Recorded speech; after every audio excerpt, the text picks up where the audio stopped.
Hello everyone, my name is Debbie Jones-Snyders and I'm delighted to welcome you to Hopedale Presbyterian Church's Church School and activities. Our stories today, there are two. God Calls Abram and Abraham's Sacrifice, and this is adapted from Mission Bible Class with images by Sweet Publishing and free Bible images. We have a variety of coloring activities and two crafts, as well as some other activities such as word search. First, we have two stories and they go together. The first story is God Calls Abram.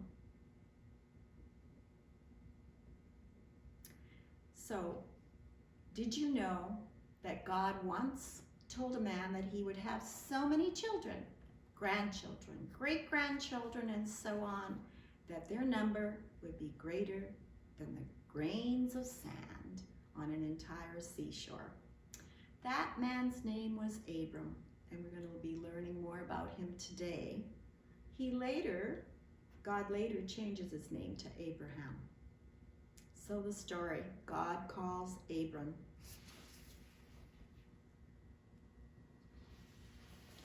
Once there was a man named Abram who loved God very much and had faith in him. Abram and his wife, Sarah, lived in the city of Haran, and what today we call Turkey, so a city in Turkey. Sadly, Abram and Sarah could not have children, but this did not stop Abram from having faith in God.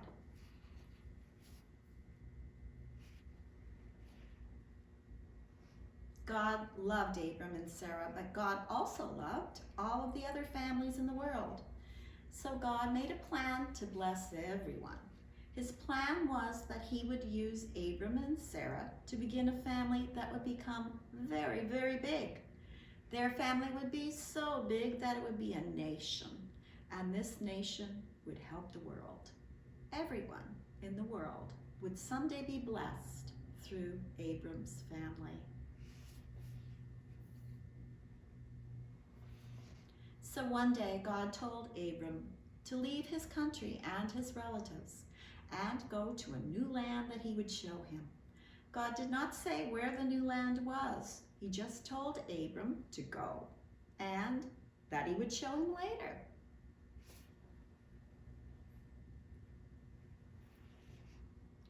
Faith means believing something to be true even if you can't see it. Abram had faith in God even though he could not see him.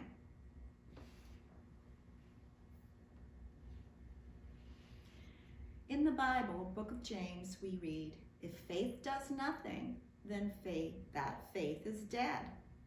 Some people might say that they have faith in God, but be too afraid or disobedient to obey him. That kind of faith is like a dead faith. But Abram had a living faith. He trusted in God and was willing to do what he said. Abram and his wife, Sarah, began packing up everything they owned. Abram's nephew Lot and all of Abram's servants and helpers also joined in. Abram and his relatives left their country forever. Now they would live in tents and travel around wherever God told them to go.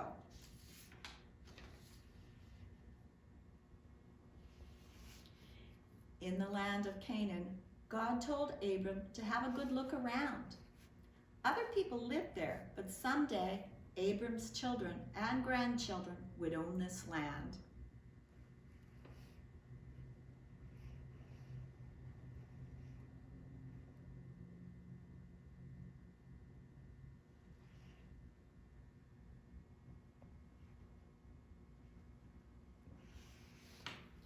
And remember how Abram and Sarah had no children? God promised that that would change someday. God wanted Abram to have a family that would bring blessings to everyone. God would start a great nation from Abram. God would bless Abram because he obeyed him. Abram's descendants would be as numerous as the stars in the sky and as the sand on the seashore. This is what God said. And now the next part of the story.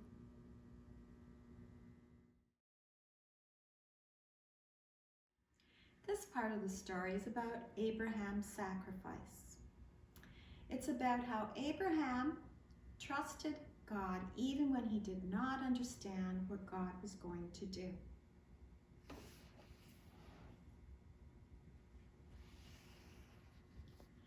So time passed, and Abram and Sarah got older.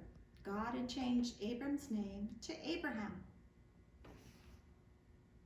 Many, many years ago, God decided to build a great nation so that this nation could follow him and bless the world.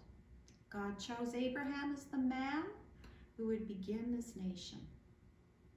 Have you ever tried to count how many stars there are in the sky at night? There are too many to count.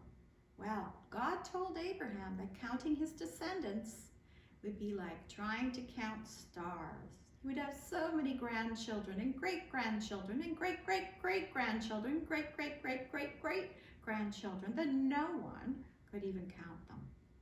Abraham believed God, but as the years went by, he and his wife, Sarah, wondered how God would make this happen.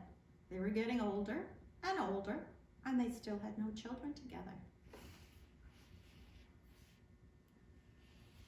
But of course, God kept his promise. Finally, when Abraham was 100 years old and Sarah was 90 years old, they had a baby, and they named their son Isaac.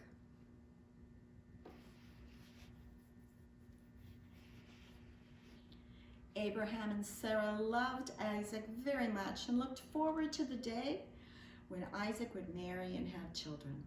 Then those children would grow up and have children, and those children would also grow up and have children.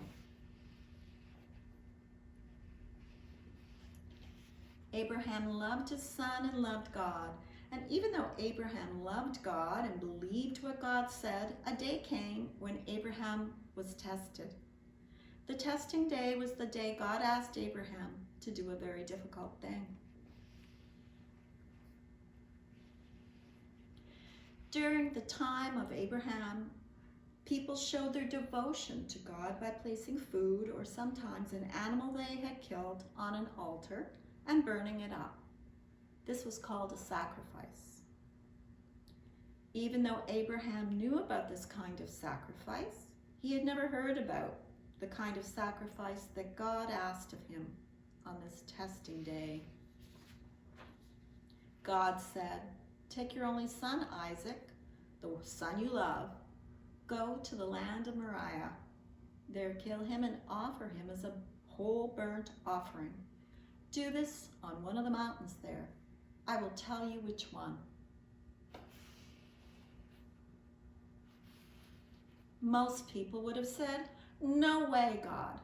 After all, Abraham loved Isaac. Besides, Isaac was his only son. God had promised him that Isaac would grow up and have children, and his children would grow up and have children, so that one day God's people would be so many that no one could count them. If Isaac died, this could never happen.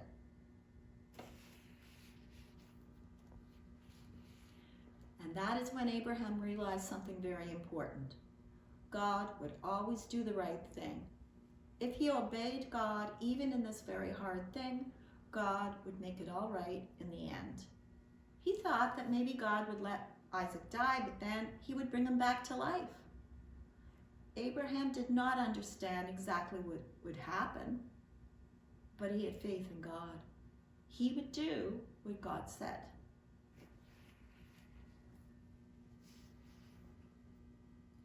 When Abraham and his son got to the top of the mountain, they stacked stones on top of stones to build an altar. Isaac asked his father what animal they would put on the altar. Only Abraham knew that Isaac would be the one on the altar instead of an animal. And then the time came for Abraham to do what God had said and kill his son. But do you think that Abraham actually killed his son? No, he did not. At the last minute, an angel called out in a loud voice and told Abraham to stop. Even though God knew that Abraham had enough faith to obey him, God did not want him to actually kill Isaac.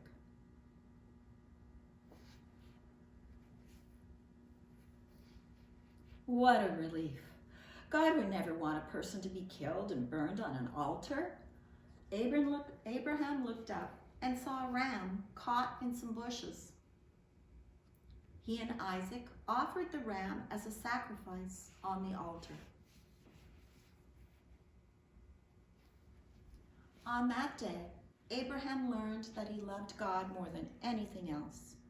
He would always have faith in God. And Isaac continued to grow up and follow God. And guess what? He had children, and then they had children, and then they had children, and so on. And as years passed, the number of Abraham's descendants became so many that they were as difficult to count as the number of stars in the sky.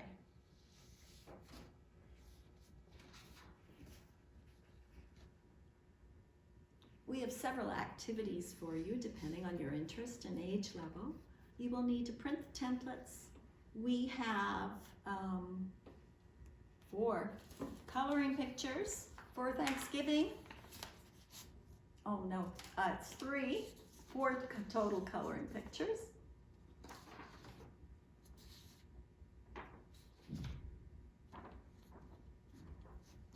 And we have a coloring picture of Abraham.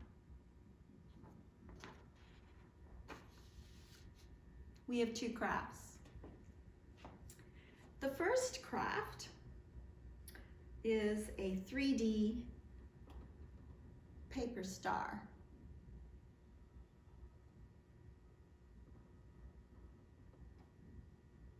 And you will need to print the templates.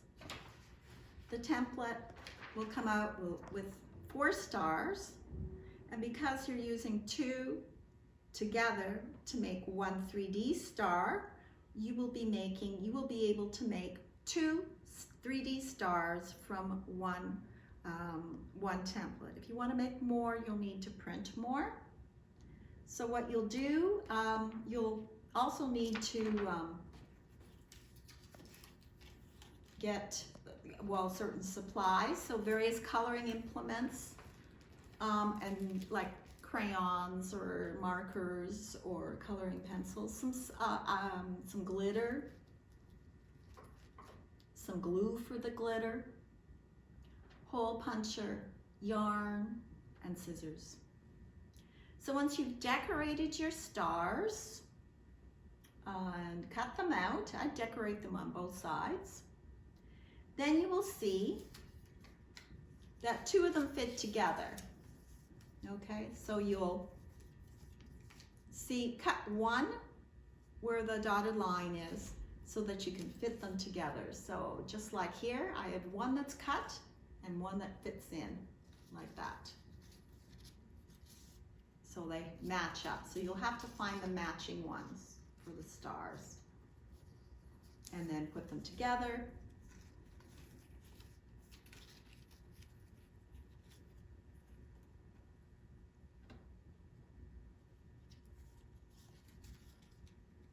Whoops, that one's falling off. Oh well.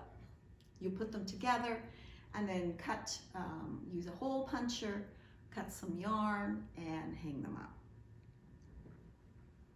The second craft is a poster.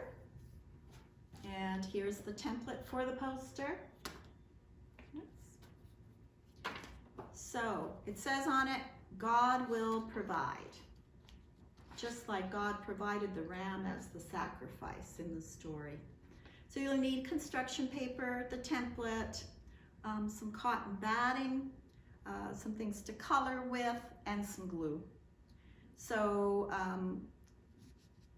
color your picture, except for the fur of the ram. Put some glue on there and then put the cotton batting on, and then you can glue that on the construction paper like that. And then if you want to hang it up, you can always use cut yarn, use a hole puncher, and you can hang it up. So then you can have your poster which says God will provide. The other activities include